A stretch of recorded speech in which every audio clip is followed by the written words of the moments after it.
Assalamu alaikum dear students, this is Sikandar Ali. So first of all, welcome to my YouTube channel Knowledge for All bottom to top. So dear student, Jin student ने मेरा YouTube channel like और subscribe नहीं किया तो kindly अपने like और subscribe कर दे ताकि मेरे वीडियोस की नोटिफिकेशन आपके यहाँ आती रहे। सो चलते हैं लेक्चर की तरफ। आज का जो लेक्चर है वो लेक्चर 3 है, टाइप्स ऑफ एंजाइम्स। तो हम चैप्टर 3 को ही डिस्कस कर रहे हैं, सेकेंड लास्ट ये लेक्चर है। इसके बाद एक और रहता है, उसके बाद ये चैप्टर एंड हो जाएगा। वैसे ये चैप्टर बहुत ही छोटा है इस फर्स्ट ईयर की बुक के अंदर। तो चलते हैं। This is contents types of enzymes, terms, कोपो enzymes, holo enzymes, cofactors, simple enzymes and conjugated enzymes, prosthetic groups, naming of enzymes. तो ये टॉपिक है, वन बाय वन इनको हमने जो है वो डिस्कस करना है आगे। लेकिन पहले आप इन फिगर को जो है थोड़ा बहुत अंडरस्टैंड कर लें। तो ये वही बातें हैं, एंजाइम्स है, ये एक्टिव साइट है और ये सबस्ट्रेट है जो आके इसके पास अटैच हो रहा है। जैसे ये अटैच होता है तो रिएक्शन स्टार्ट हो जाता है और एंजाइम्स और प्रोडक्ट हमें मिलते हैं। उसके बाद यहाँ पे भी ये सबस्ट्रेट है, अगेन यहाँ पे एंजाइम्स है और ये जो जहाँ पे ये बॉन्ड बना रहा है, इट मीन्स ये एक्टिव साइट है। तो इसके अंदर आके ये अटैच हो रहा है। ये डीएनए ग्रेज और एटीपीएस, तो ये भी एक तरह का एंजाइम्स है basically.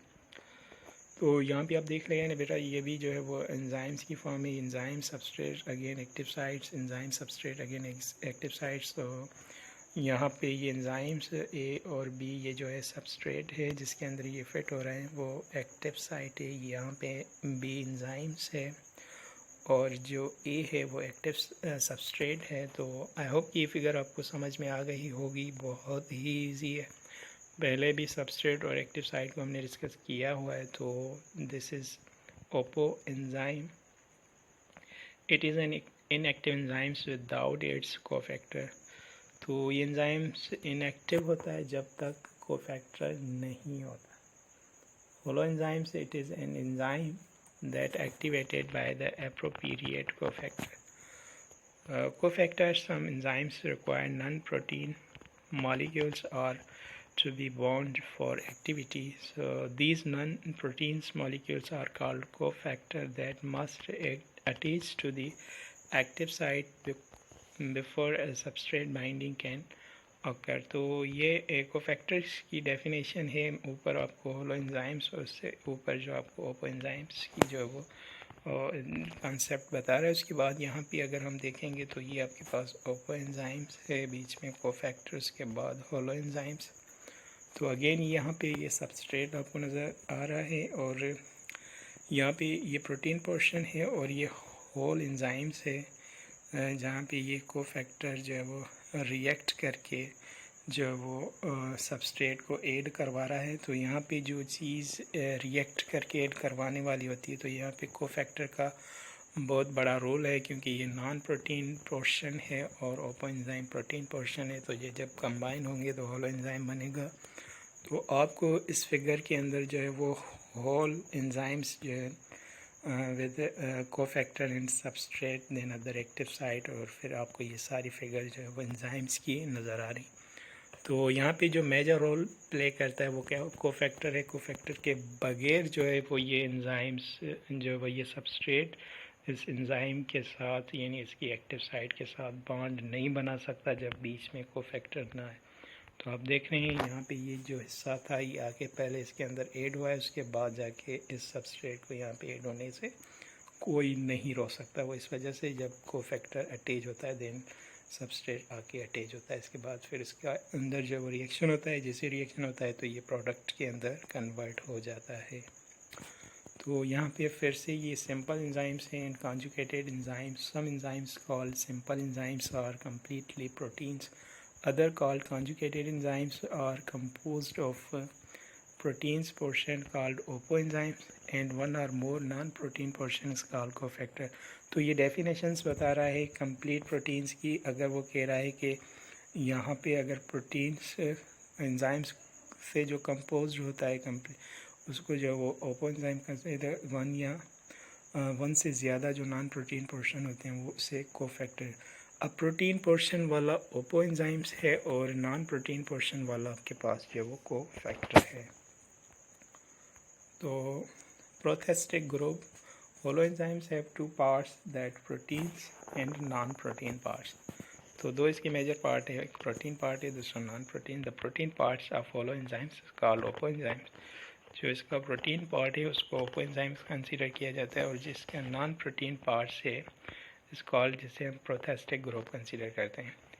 These the prothestic groups may be organic such as coenzymes or inorganic such as metal ions called activators. तो जो प्रोथेस्टिक ग्रुप के अंदर ऑर्गेनिक है उसको कोएंजाइम्स, और जो इनऑर्गेनिक है उसे एक्टिवेटर कंसिडर किया जाता है. उसके बाद यहाँ पे आप नॉन प्रोटीन पार्ट देख रहे हैं, वो ये कोफैक्टर, कोएंजाइम्स, उसके बाद holoenzyme, then other substrate enzyme. Substrate complex तब बनता है जब यहाँ पे ये जो कोएंजाइम्स आके इसके ऊपर बैठता है, उसके बाद जाके इसका रिएक्शन कंप्लीट होता है, फिर ये जो प्रोडक्ट के अंदर कन्वर्ट होता है.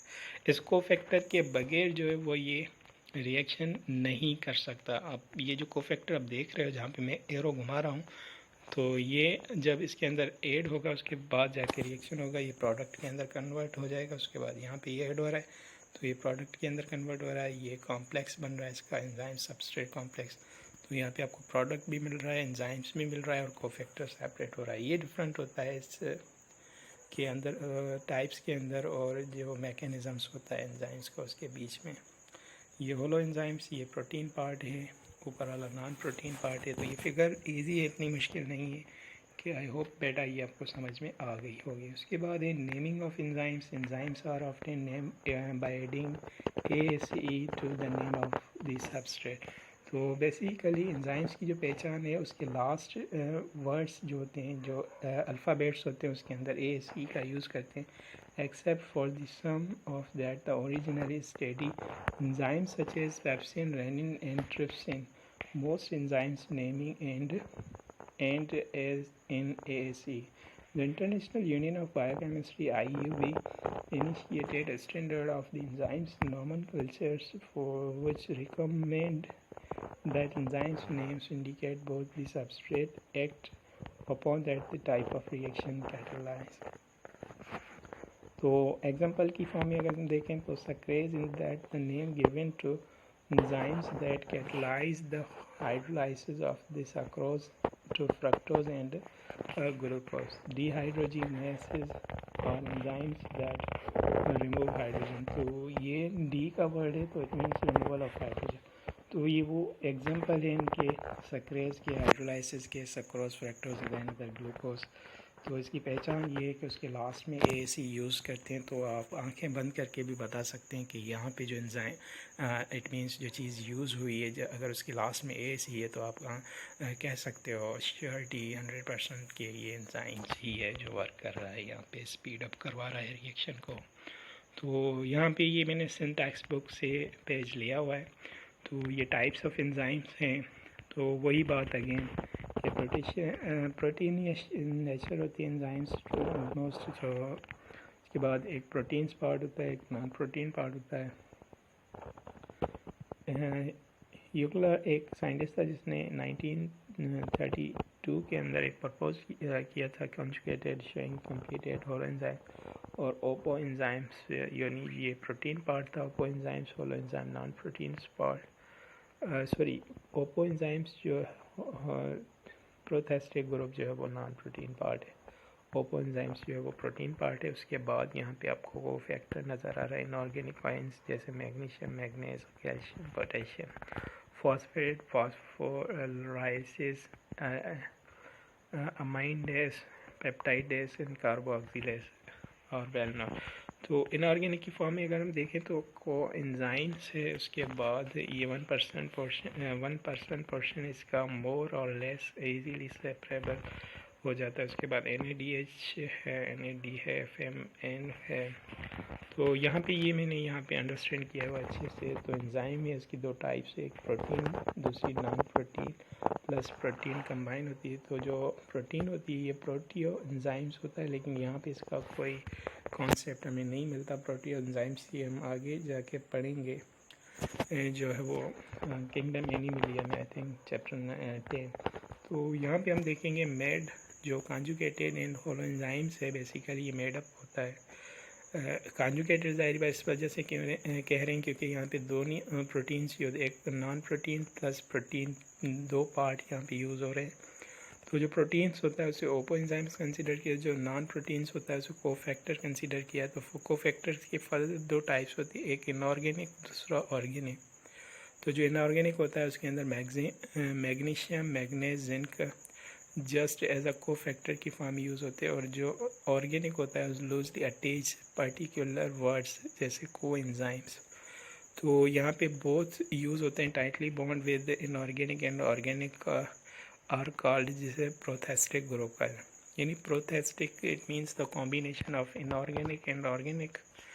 और अगर हम प्रोटीन पार्ट को कंसिडर करें तो ओपो एंजाइम, और नॉन प्रोटीन को अगर देखें तो वो कोफैक्टर है, और प्रोथेस्टिक ग्रुप जो है वो इस दोनों की कॉम्बिनेशन, इट मीन्स ये भी नॉन प्रोटीन पार्ट है प्रोथेस्टिक ग्रुप। तो बेटा आई होप कि ये फिगर भी जो है वो आइडेंटिफिकेशन आपको समझ में आ गई होगी, जो मैंने यहाँ पे टाइप्स आपको बताए। और चलते हैं इंशाल्लाह इस